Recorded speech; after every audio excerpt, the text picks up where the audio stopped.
Kita masih melanjutkan pembahasan kita 33 hal yang perlu kita hindari dalam perjanjian baru. Selalu saya tegaskan, mencintai Yesus bukan hanya melakukan apa yang Yesus suka, tapi berani meninggalkan yang Yesus gak suka.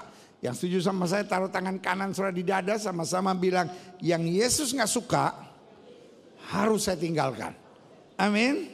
Sengaja tiap minggu saya mau saudara deklarasikan itu. Jangan saudara pikir, kita kayak taman kanak-kanak. Lo bukan karena taman kanak-kanak. Kita deklarasikan supaya roh kita menolak kalau kita tahu itu Yesus gak suka. Amin. Karena waktu kita deklarasikan, saya percaya ada kuasa di balik perkataan kita. Waktu kita katakan sesuatu, maka sistem tubuh kita akan mengikuti apa yang kita katakan. Ya kan? Sama seperti orang. Kalau setiap kali lihat sesuatu, jijik. Otomatis kalau kita mau makan di tempat yang jijik itu kita nggak mungkin suka. Setuju? Tapi sebaliknya, kalau kita deklarasikan, saya harus berani meninggalkan Yesus nggak suka. Setiap kali kita tahu itu Yesus nggak suka, kita pasti berani meninggalkannya. Lumayan ada 3 orang yang bilang amin. Setiap kali kita melihat sesuatu yang Yesus nggak suka, kita berani meninggalkannya. Amin. Nah, hari ini ya kan kita belajar di pembahasan ke-20, janganlah menjadi serupa dengan dunia. Yang Yesus nggak suka, I know you love Jesus. Saya tahu sudah cinta Yesus. Saya tahu setiap minggu sudah ke gereja. Saya tahu sudah suka berdoa. Tetapi jangan serupa dengan dunia ini. Ini yang saya bilang. Yang satu kamu lakukan, yang lain harus berani kita tinggalkan. Jangan sampai kita di gereja sama malaikat beda-beda tipis. Tapi kalau lagi bisnis, lagi bergaul sama teman-teman kita nggak ada bedanya sama dunia ini. Yang saya percaya anak Tuhan harus berbeda. Angkat tangan kanan kita sama-sama bilang anak Tuhan harus berbeda. Sama-sama bilang anak Tuhan harus berbeda. Sama-sama bilang anak Tuhan harus berbeda. Saudara-saudara di rumah ketik di live chat saudara, anak Tuhan harus berbeda. Yes, klik. Ini yang kita mau belajar hari ini. Roma 12 ayat 1-2 di bawah judul perikop persembahan apa saudara? Yang benar. Jadi persembahan yang benar bukan soal perpuluhan. Persembahan yang benar bukan soal persembahan ucapan syukur. Persembahan yang benar persembahkan hidup kita dulu. Nggak ada yang bilang amin. Persembahan yang benar persembahkan hidup kita dulu. Selalu saya bilang. Memberi perpuluhan, memberi persembahan, memberi korban ucapan syukur. Tanpa memberi hidup kita di hadapan Tuhan. Adalah sesuatu yang tidak berkenan kepada Tuhan. Karena yang saya percaya, yang Tuhan inginkan adalah hidup kita dulu. Dan kalau kita mempersembahkan hidup kita nggak akan hitung-hitungan untuk apapun. Karena kita tahu segenap hidup saja kita persembahkan buat Tuhan. Tuhan nggak minta perpuluhan dari Abraham. Sehingga waktu Abraham bertemu dengan imam Allah, buat Abraham sangat mudah mempersembahkan perpuluhannya waktu dia berjumpa dengan Melkisedek. Karena Tuhan ngomongnya sama Abraham, ambil anak yang tunggal yakni Ishak, persembahkanlah. Itu aja dia kerjain.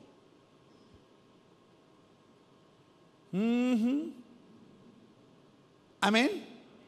Taruh tangan kanan saudara di dada, bilang yang harus saya persembahkanlah hidup saya. Jelas ya? Ini yang kita mau lihat.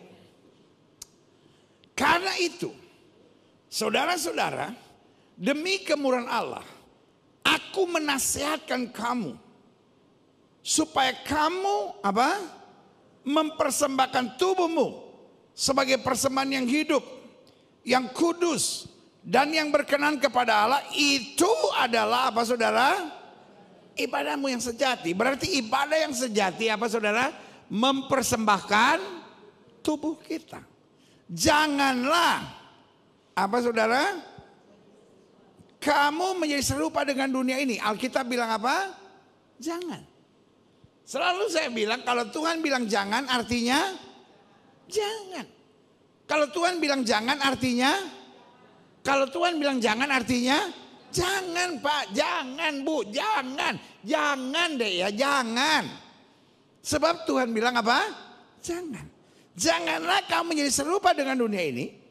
Tetapi kata Alkitab, berubahlah oleh pembaruan budimu. Taruh tangan kananmu di dada, bilang saya harus berubah. Kenapa kita perlu berubah? Bukan untuk keuntungan Tuhan. Bukan untuk keuntungan gereja, tapi untuk diri kita sendiri. Sehingga kamu dapat membedakan manakah kehendak Allah, apa yang baik, apa yang berkenan kepada Allah, dan yang sempurna. Kenapa kita harus berubah? Kenapa kita jangan menjadi serupa dengan dunia ini? Supaya kita tidak bingung. Sama-sama bilang sama saya, supaya saya tidak bingung. Sama-sama bilang sama saya, supaya saya tidak tertipu. Karena iblis mainnya dalam dua hal. Membuat kita bingung dan membuat kita tertipu. Makanya Alkitab bilang, umat yang berlaku fasik terhadap perjanjian. Dalam Daniel 11 ayat 31, nggak usah buka ayatnya, percaya saya aja pasti betul udah persiapan. Daniel 11 ayat 31 bilang, umat yang berlaku fasik terhadap perjanjian akan dibujuknya sampai murtad dengan kata-kata yang licin. Artinya apa? Orang yang tidak berubah. Orang yang serupa dengan dunia ini dibujuknya sampai murtad dengan kata-kata yang licin. Tetapi umat yang mengenal Allahnya akan tetap kuat dan bertindak. Sama-sama bilang yang mengenal Allah. Sama-sama bilang yang berubah. Yang tidak serupa dengan dunia ini. Tetap kuat dan bertindak. Berikan tepuk tangan yang meriah buat Tuhan. Amin. Kita lihat selanjutnya. Klik. Jadi ingat ya. Kita berubah bukan untuk kepentingan Tuhan. Kita tidak menjadi serupa dengan dunia ini bukan untuk keuntungan gereja. Tetapi untuk keuntungan, sama-sama bilang untuk keuntungan diri saya. Jelas ya? 1 Yohanes 4 ayat 4 sampai 6. Kamu berasal dari Allah. Angkat tangan kanan saudara bilang saya berasal dari Allah. Kenapa Alkitab bilang harus berubah? Karena we are not from this world. Kita bukan berasal dari dunia, kamu berasal dari Allah. Karena itu kita sudah dilahirkan kembali. Kamu berasal dari Allah anak-anakku. Dan kamu, haleluya, yang berasal dari Allah akan mengalahkan apa? Nabi-nabi palsu itu. Sebab roh yang ada di dalam kamu lebih besar daripada roh yang ada dalam dunia ini. Taruh tangan kanan saudara di dada, sama-sama bilang di dalam diri saya ada roh Allah yang lebih besar dari roh yang ada dalam dunia ini. Jadi setiap kali saudara menghadapi tantangan, jangan pernah bilang mampus dah gua, karena gua nggak sanggup.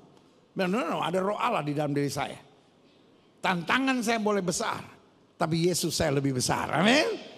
Ayat 5, yang ngomongin saudara, yang fitnah saudara, yang hianati saudara, yang curangin saudara, mereka berasal dari dunia. Sebab itu mereka berbicara tentang hal duniawi dan dunia mendengarkan mereka.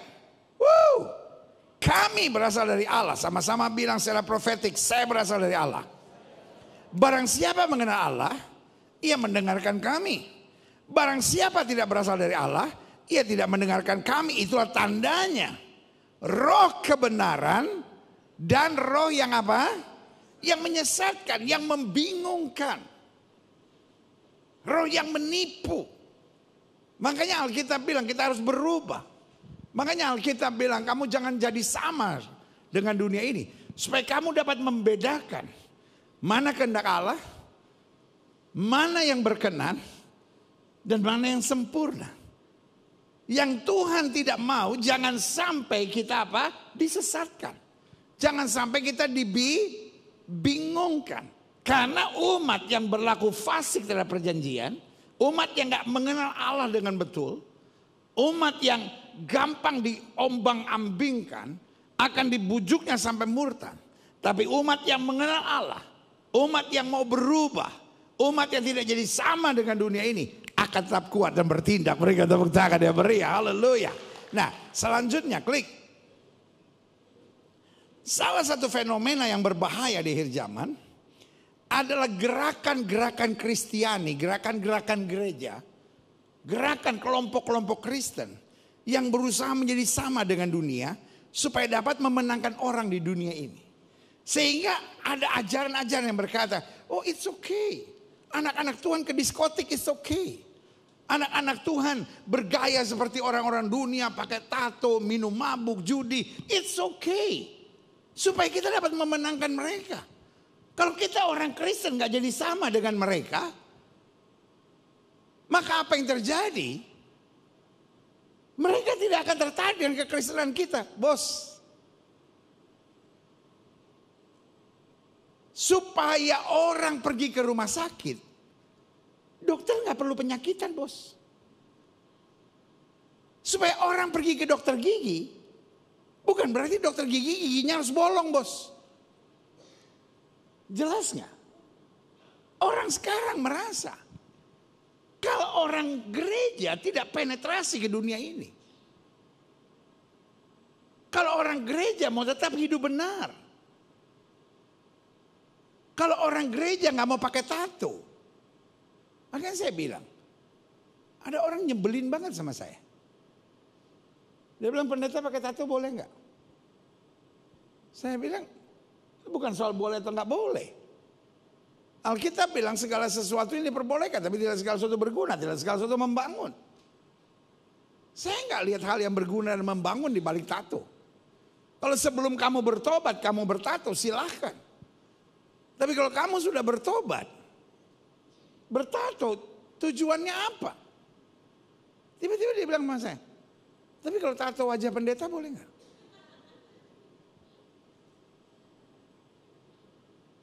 Saya bilang, ya kembali gunanya apa? Terus dia kasih lihat, benar ada muka saya di sini. Saya bilang, ya khusus kamu boleh.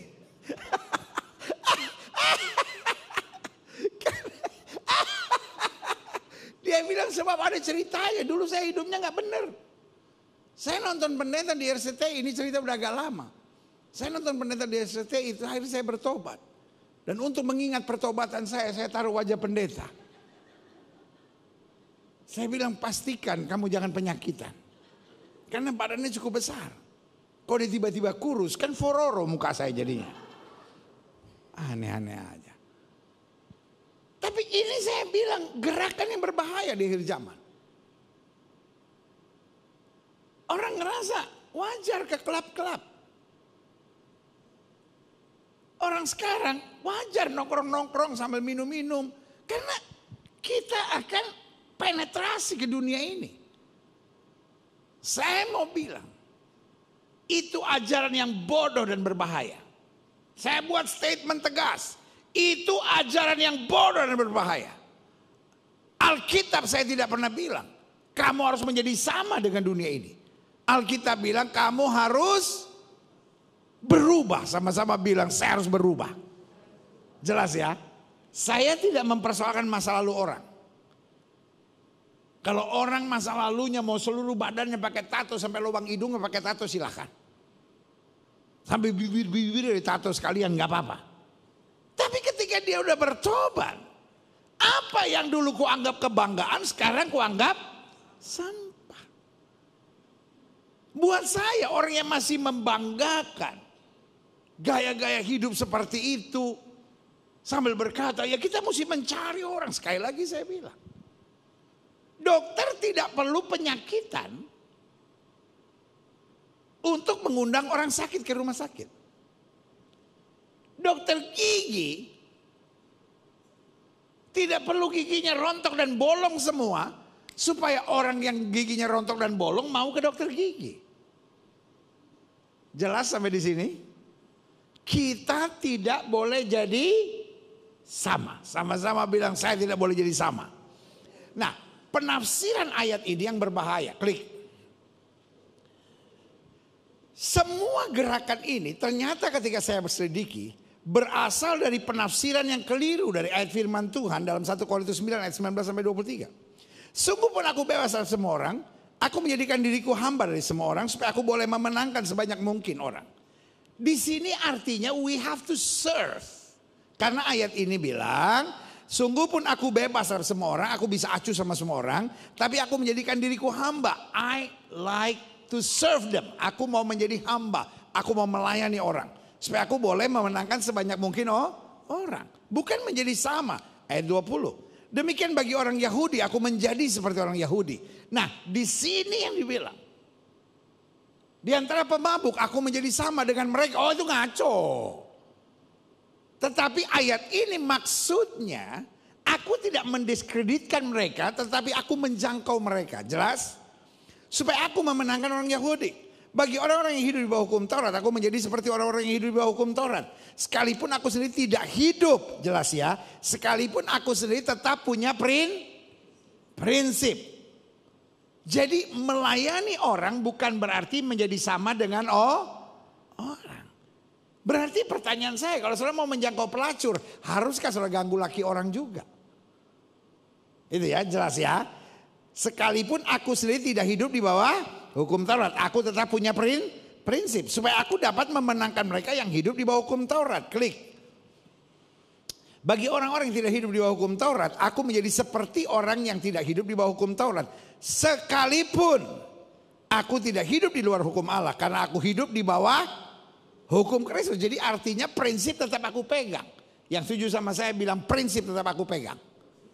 Apa itu prinsip yang harus kita pegang? Prinsip kebenaran, prinsip kekudusan, prinsip hidup takut akan Tuhan. Supaya aku dapat memenangkan mereka. Artinya kalau kita jadi sama, bagaimana kita bisa memenangkan mereka yang tidak hidup di bawah hukum Taurat. Bagi orang-orang yang lemah, aku menjadi seperti orang yang lemah, supaya aku dapat menyelamatkan mereka yang lemah. Bagi semua orang aku telah menjadi segala-galanya. Artinya I serve them, I try my best to them, supaya aku sedapat mungkin memenangkan beberapa orang dari antara mereka. Segala sesuatu ini aku lakukan not because I like it. Halo, amin. Ada banyak orang tanpa disadari mereka mulai menikmati. Tetapi Paulus jelas bilang, segala sesuatu ini aku lakukan karena Injil, supaya aku mendapat apa? Bagian di dalamnya. Klik. Aha. Kita masuk pada intinya. Anak Tuhan jangan kompromi. Yang setuju sama saya katakan anak Tuhan jangan kompromi. Sama-sama bilang saya tidak boleh kompromi. Saudara sedang di rumah ketika live chat saudara. Anak Tuhan jangan kompromi. Jelas sampai di sini? Salah satu gerakan yang berbahaya apa saudara? Menjadi sama dengan dunia. Anak Tuhan harus berbeda. Dan saya mau ini tertanam dalam roh saudara, anak Tuhan harus berbeda. Sepanjang 2025 anak Tuhan harus berbeda. Klik. Nah, Keluaran pasal 8 ayat 23 bilang begini. Sebab aku akan mengadakan perbedaan antara umatku dan bangsamu. Ini cerita tentang bangsa Israel di Mesir. Bagaimana Fir'aun dapat tahu siapa yang harus keluar? Yaitu dengan menciptakan perbedaan. Besok tanda mujizat ini akan terjadi. Klik. Aha. Pertanyaannya, kenapa sih orang kompromi? Saya coba jelaskan beberapa. Yang pertama simpel aja. Takut berbeda. Aduh kalau berbeda nanti diomongin. Loh, Alkitab bilang kamu berasal dari Allah. Berarti anak Tuhan pasti berbeda. Berbeda dalam apa? Satu, dari cara berbicaranya. Kita bukan bicara yang negatif, kita bukan bicara yang melemahkan. Kita bukan bahkan mengatakan apa yang kita lihat, kita alami dan kita rasakan. Tapi yang kita katakan, apa yang kita yakini itu yang Tuhan kehendaki. Dari apa? Dari sukacitanya. Orang dunia sukacitanya karena situasinya menyenangkan. Kita sukacitanya karena Roh Kudus ada di dalam kita. Karena itu orang dunia sukacitanya nyela orang, ledek orang, menghina orang. Tapi anak Tuhan bersukacita ketika kita jadi berkat buat orang lain. Jelas? Yang ketiga, apa berbedanya? Dalam prinsipnya. Orang dunia senang membanggakan dirinya. Orang dunia senang membanggakan prestasinya. Tapi anak Tuhan, aku ada sebagaimana aku ada karena anugerah Tuhan dalam hidupku. Katakan amin. Jadi yang pertama, mengapa orang kompromi? Karena takut berbeda. Yang kedua, mengapa orang kompromi? Berusaha menyenangkan hati semua orang. Tugas kita bukan berusaha menyenangkan hati semua orang. Tugas kita memuliakan Kristus dimanapun kita berada. Kadangkala ketika kita memberi nasihat, ketika kita memberi arahan kepada orang, ketika kita menolak ajakan orang, orang bisa tersinggung sama kita. Teman yang tadinya dulu nongkrong sama saudara, teman yang dulu sama-sama berzina, sama-sama pijat plus lah, sama-sama judi lah. Tiba-tiba saudara diajak, sekarang saudara bilang enggak lah. Orang kan bilang, lu aneh. Kita kadang-kadang gak nyenangin orang. Ketika orang udah punya suami masih tertarik sama pria lain. Ketika orang sudah punya istri masih tertarik dengan perempuan lain. Lalu saudara bilang, lu gak boleh gitu lu. Sorry ya, sebagai teman gue kasih tahu. Ya tapi lu gak tahu sih apa yang terjadi. Orang mulai gak suka sama saudara. Tapi tugas kita bukan menyenangkan setiap orang. Tugas kita menyatakan kasih Kristus dalam hidup kita. Amin. Yang ketiga, mengapa orang kompromi? Karena memiliki pandangan mayoritas pasti benar. Ya pendeta gak usah aneh-aneh lah. Semua orang zaman sekarang nge-vape biasa lah pendeta. Zaman sekarang orang kawin cerai biasa lah, gak usah lah khotbah Allah benci perceraian. Aduh udahlah, itu udah jadul lah itu pendeta, itu udah gak populer. Hidup ini bukan soal populer.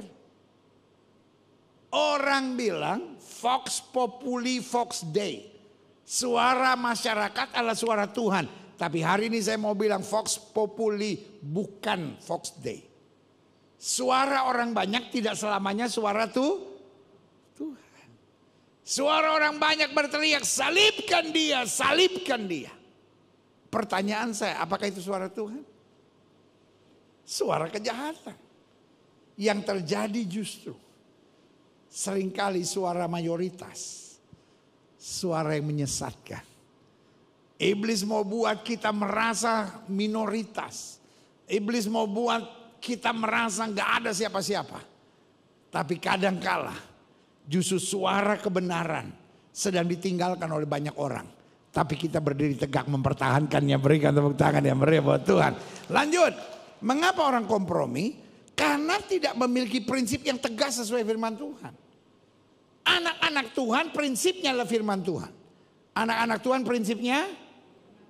Anak-anak Tuhan prinsipnya. Anak-anak Tuhan prinsipnya. Sama-sama bilang.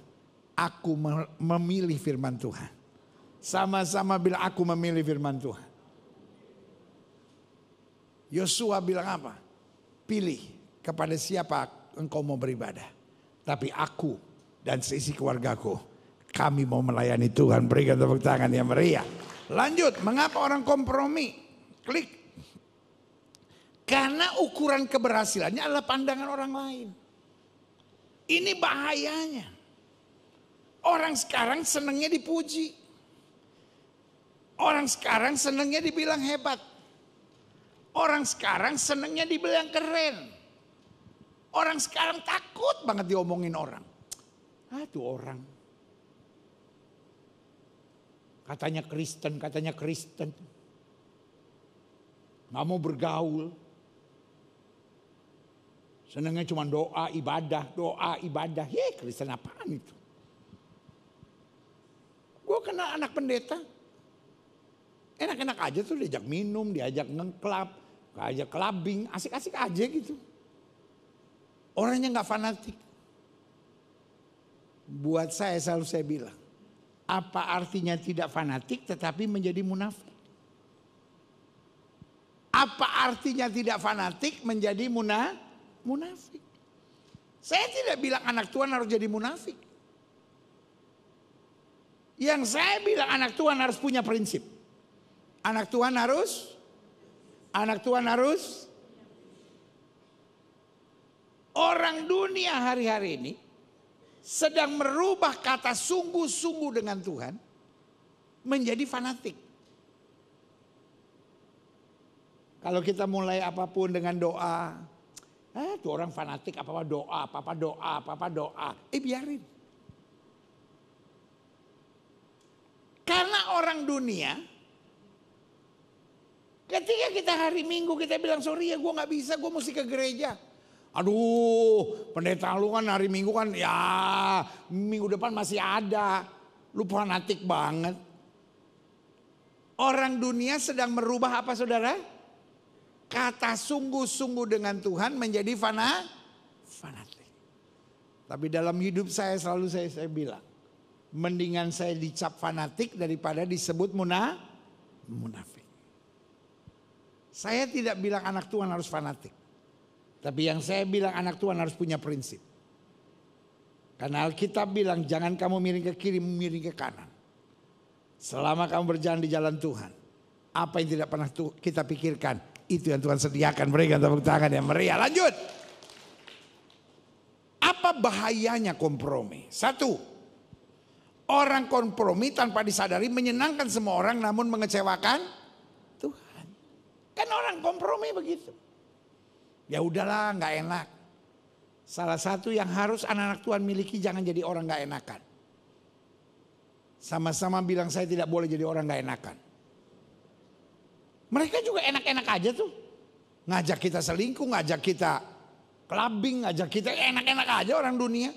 Karena orang dunia emang prinsipnya gak apa-apa. Orang dunia memang ngomong cabul gak apa-apa. Orang dunia nonton cabul gak apa-apa. Karena itu enak aja diajak saudara. Iya kan? Adik-adik muda yang pacaran saya juga mau bilang hal yang sama. Orang dunia enak-enak aja ngajak-ngajak kita. Megang sana, megang sini, raba sana, raba sini. Pencet sana, pencet sini. Lu pikir tombol bel di rumah? Main dipencet sana, pencet sini. Iya kan? Nah saudara juga kan prinsipnya beda. Kita berasal dari Allah. Kita juga harus berani enak aja punya prinsip kita. Jangan sampai orang dunia enak saja mengabarkan prinsipnya. Sementara kita yang jadi gak enakan.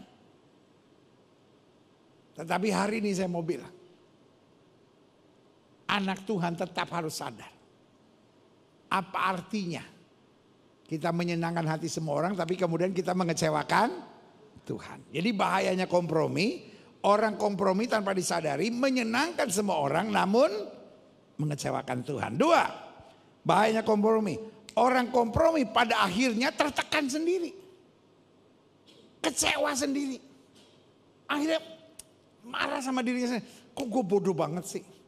Karena tidak jadi dirinya sendiri. Saya selalu bilang hidup tuh asik-asik aja.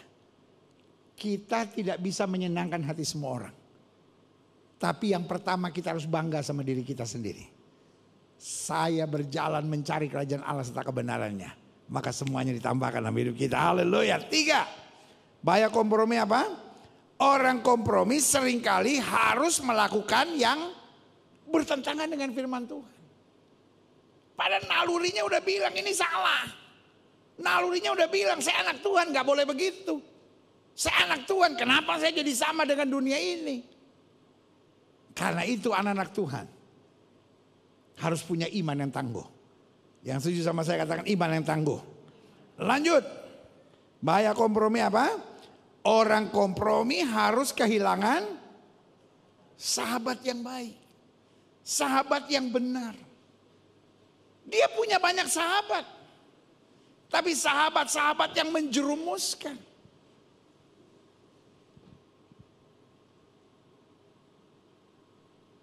Tahukah saudara?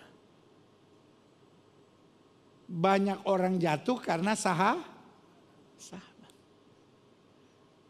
Kita nggak pernah jatuh karena musuh. Musuh fitnah kita, musuh jahatin kita, musuh curangin kita. Karena itu menghadapi musuh kita doa makin kencang. Menghadapi musuh kita apa saudara? Menghadapi musuh kita apa saudara? Doa makin kencang. Tapi banyak orang jatuh karena apa? Sahabat. Pertama kali orang merokok seringkali karena sahabat. Pertama kali orang melakukan hubungan seks sebelum nikah karena sahabat. Orang yang dia cintai. Ada sih yang diperkosa tapi itu kan peristiwa lain. Itu kan dengan penolakan. Kalau melakukan hubungan seks sebelum nikah kan dengan segenap hati. Habis itu doa lagi dalam nama Yesus, Tuhan biar gak hamil. Malaikat bilang aneh-aneh aja doa lo. Hari ini saya cuma mau bilang. Pertama kali orang coba narkoba. Pertama kali orang kelabing. Pertama kali orang cicipi minuman keras. Pertama kali orang ikut main judi. Seringkali karena sahabat. Hari ini saya mau bilang. Pergaulan yang baik menghancurkan kebiasaan yang terbalik, saudara-saudara. Lu makanya kalau dengerin pendeta tuh bangun. Pergaulan yang baik menghancurkan kebiasaan yang buruk. Pergaulan. Saya paling seneng ngejebak jemaat kalau dia lagi ngantuk-ngantuk gak jelas gitu. Pergaulan yang buruk menghancurkan kebiasaan yang baik. Saya percaya engkau sudah dapat arahan firman Tuhan yang baik di gereja. Hal kedua yang harus saudara perhatikan sepanjang 2025 ini. Jaga pergaulan saudara. Enggak apa-apa saudara kehilangan teman. Teman-teman yang suka fitnah. Teman-teman yang hidupnya gak karu-karuan. Bukan berarti kita harus eksklusif. Kita harus melayani semua orang. Sama-sama bilang saya harus melayani semua orang. Tapi saya harus bergaul dengan orang-orang yang dapat mengarahkan saya pada jalan kebenaran. Amin. Kalau kita bergaul sama semua orang, kita nggak bisa memenangkan setiap orang. Karena justru cara kita memenangkan setiap orang, waktu hidup kita jadi berkat. Berikan tepuk tangan yang meriah. Selanjutnya, klik yang terakhir, yang saya simpulkan bagaimana kita menang atas kompromi. 2025 kita yakini sebagai the year of resilience. Itu sebabnya mulai besok. Kalau saudara bertanya sama saya, kenapa nggak minggu pertama? Kenapa justru week of blessing kita selalu minggu ketiga? Karena di minggu pertama setiap saudara mungkin masih liburan, masih sibuk dengan urusan saudara sendiri. Dan minggu ketiga saudara udah mulai siap kerja, siap serius untuk apapun, siap merancangkan 2025 ini. Karena itu saya ajak saudara doa puasa. Gereja ini bukan gereja yang hanya mengajarkan firman buat saudara. Tapi gereja ini melatih saudara. Supaya saudara makin bertumbuh dalam terang Tuhan. Karena Alkitab saya bilang. Waktu Yesus mengajarkan doa. Alkitab bilang. Maksud saya doa dan puasa. Alkitab bilang. Jenis seperti ini tidak bisa diusir kecuali dengan berdoa dan puasa. Artinya doa puasa adalah kekuatan terbesar dan tertinggi. Sama-sama bilang sama saya, doa dan puasa adalah kekuatan terbesar dan tertinggi. Supaya 2025 ini kita mulai dengan fokus pada Tuhan. Sama-sama bilang saya harus fokus sama Tuhan. Jangan lagi kompromi. Bagaimana kita menang atas kompromi? Satu, pastikan jangan pernah berjuang menjadi Superman. Namun jadilah obedience man. Jangan mau jadi orang yang paling hebat, paling dikenal, paling dikagumi, paling hebat di mana-mana. No. Ada kalanya orang akan menertawakan saudara. Ada kalanya orang akan merendahkan saudara. Kita nggak bisa jadi Superman dimanapun. Tapi kita bisa jadi obedience man dimanapun. Orang mau tertawakan, orang mau hina. Apa yang terjadi dengan Daniel misalnya? Orang membuat framing. Saya mau tanya sama saudara. Doa itu hebat nggak? Rohani itu hebat nggak? Cinta Yesus hebat nggak? Terus saja diacuin pendeta saudara. Doa itu hebat nggak? Rohani itu hebat nggak? Cinta Yesus hebat nggak? Ini udah keras, salah lagi. Doa itu hebat nggak? Saya bantuin ya. Tergantung buat siapa. Saya mau cuci pandangan saudara. Karena kalau sudah pikir doa hebat, sudah ngelihat orang di tengah masa tiba-tiba sebelum makan doa. Sudah nonton bola, tiba-tiba setelah dia ngegolin, terus dia buat tanda salib, atau dia tutup mata sebentar berdoa, sudah bilang keren. Setuju? Tapi ada orang yang bilang pret. Ada orang yang bilang bleh. Tergantung buat cinta Yesus hebat gak? Ada orang-orang yang gak bisa naik pangkat karena cinta Yesus. Ada orang-orang yang bilang, dia kerjanya keren, tapi sayang. Seandainya dia berubah.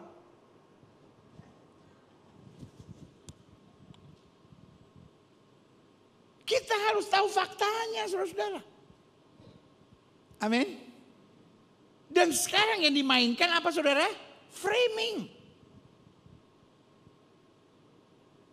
Daniel nih orang yang cinta Tuhan. Daniel orang yang berdoa. Daniel orang yang rohani. Daniel melakukan segenap kehendak Tuhan. Tapi tiba-tiba dibuat sebuah framing yang berhasil mendapat persetujuan raja. Orang yang berdoa selain kepada Allah yang disembah oleh kaisar. Berdoa kepada Allah lain kecuali kepada raja. Itu adalah kejahatan. Jadi di dunia ini, kalau kita mau jujur, sedang tidak ada kebenaran absolut. Kalau kita mau buka mata, kita harus jujur, hari-hari ini kebenaran tergantung framing. Kebenaran tergantung apa, saudara? Framing. Kebenaran tergantung apa, saudara? Framing. Orang politik yang dulu dimaki-maki, sekarang bisa disanjung-sanjung. Orang politik yang dulu disanjung-sanjung sekarang bisa dimaki-maki. Padahal orangnya tetap sama. Karena semuanya, saya bilang, the Lord of nowadays, Tuhan hari-hari ini adalah framing. Tuhan hari-hari ini adalah apa, saudara? Framing. Orang keren atau tidak keren buat kita tergantung firman Tuhan. Setuju? Tergantung apa, saudara? Bukan tergantung framing. Ya. Dulu yang dikejar wanita apa, saudara? Orang-orang six pack. Sekarang yang six pack yang kejar laki-laki juga.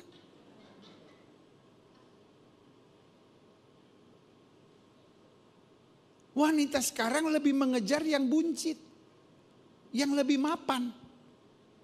Buat apa six pack? Hai.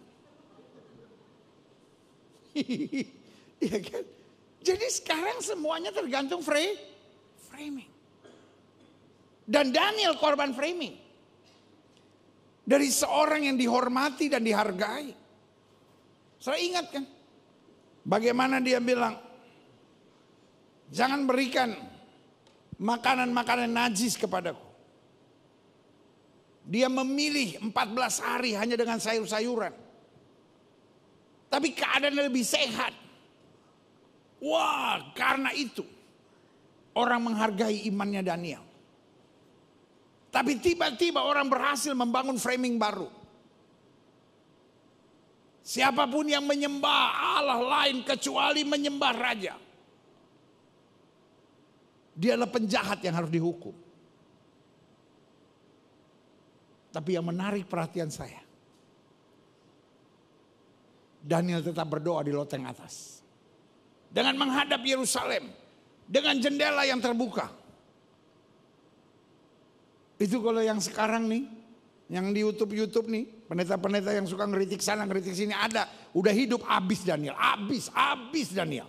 Habis Daniel dimaki-maki. Sombong rohani. Sok-sokan. Kurang hikmat. Belagu, sok jago, habis dimaki. Tapi ada satu kata yang membuat saya sangat diberkati. Daniel melakukan itu seperti yang biasa dia lakukan.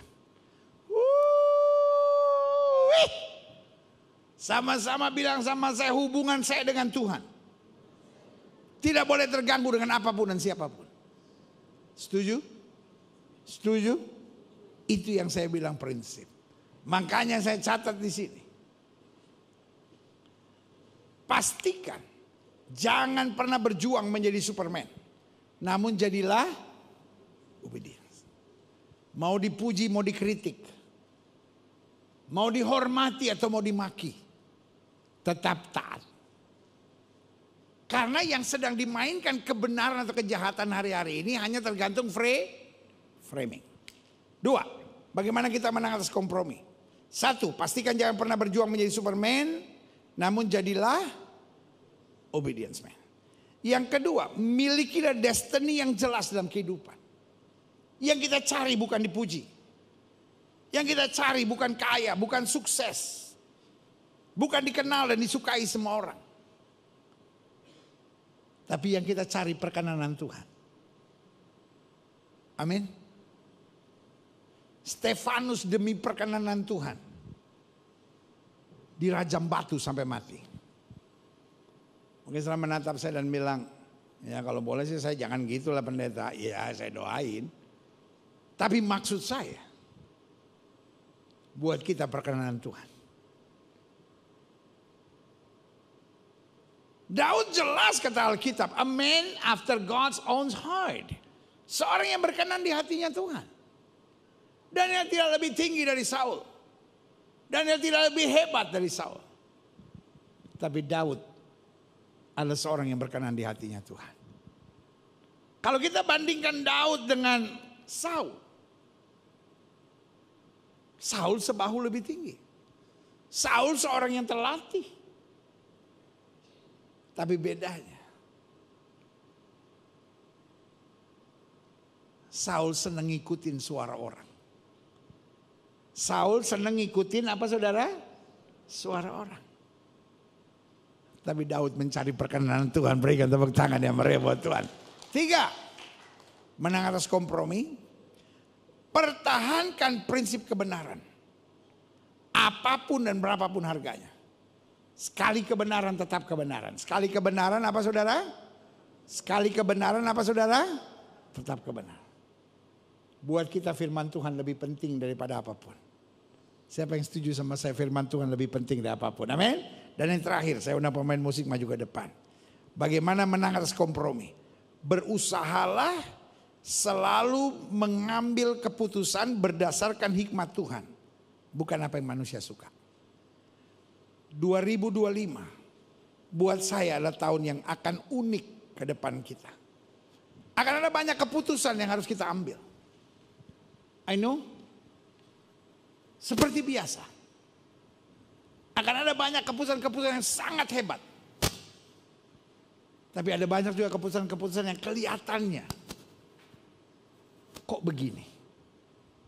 Karena itu kalau saya boleh ingatkan, as your pastor, nasihat saya hanya simpel. 2025 akan ada banyak keputusan yang akan kalian ambil.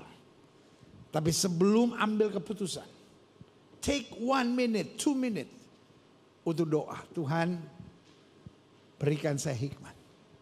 Saya nggak mau cari apa yang menyenangkan hati manusia. Saya cuma mau cari apa yang benar dan berkenan kepada Tuhan. Dan setelah engkau ambil keputusannya, bilang sama Tuhan, Tuhan, kalau ini dari Tuhan buka pintu seluas-luasnya. Kalau ini bukan dari Tuhan, tutup pintu serapat-rapatnya. Dan percayalah, walaupun mungkin keputusan sudah tidak terlalu populer, tapi kalau berjalan di jalan Tuhan, kemuliaan Tuhan dinyatakan luar biasa. Berikan tepuk tangan yang meriah buat Tuhan.